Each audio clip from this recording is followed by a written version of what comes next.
சின்ன மருமகள் பிரமோ தாமரையோடைய அம்மா பிளான் பண்ணி ஒவ்வொன்றுமே பண்ணுறதுனால எல்லா விஷயங்களுமே தெரிய வருது.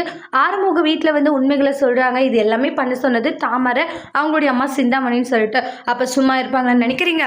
சிந்தாமணிக்கு தாமரைக்கு ஒரு கேள்வி வருது பாருங்க. அப்படி கேட்குறாங்க ராஜாங்கம். என் புள்ளியை நானே சந்தேகப்படுறேன். அதுக்கு காரணம் அம்மாவும் புள்ளியை நீங்கள் மட்டும் தான்றாங்க. உங்களுக்கு சரியான பாடத்தை நான் கற்றுக் கொடுப்போம். ஆனால் என்னென்னு சொல்கிறீங்க அப்படின்னா, என் புள்ளியை சந்தேகப்படுற அளவுக்கு நீங்கள் பண்ணிக்கிட்டீங்களேன்றாங்க.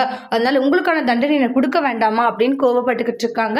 அதுக்கப்புறமா பார்த்தீங்கன்னா போலீஸ் கம்ப்ளைண்ட்டும் கொடுக்குறாங்க. ஆனால் நான் எந்த தப்பு பண்ணலன்னு சொல்லிடுவாங்க. ஆனால் அவங்கள அரெஸ்ட் பண்ணி கூட்டிட்டுமே போயிடுறாங்க.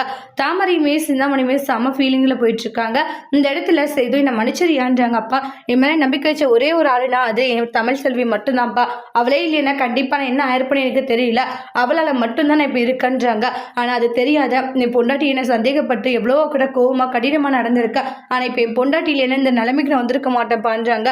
நீங்கள் கூட பெத்த பையனை நம்பலன்னும் போது எனக்கு கஷ்டமாக இருக்குது. சரி, அது போதும்பா, ஏன்னா எல்லாரும் மேலே நம்பிக்கை இருக்குது, ஆனால் என் மேலே நம்பிக்கை இல்லைன்னும் போது எனக்கு அது ஒரு மாதிரி குற்ற உணர்ச்சியாக இருக்குப்பான்றாங்க. தமிழ் ரொம்ப நன்றி தமிழ் செல்வின்றாங்க. இருக்கட்டும் மாமா, ஏன்னா எனக்கு தெரியும் புருஷன் எப்படி பட்டவர்ன்ட்டு அடுத்தவங்க சொல்கிறத நான் கேட்க மாட்டேன் மாமா, நீங்கள் ஃபீல் பண்ணாதீங்கன்னு சொல்லி சமாதானமாக பேசுகிறாங்க. சேது சந்தோஷப்படுறாங்க. அதோட இந்த ப்ரமோவை முடிச்சிருக்காங்க. தேங்க்யூ.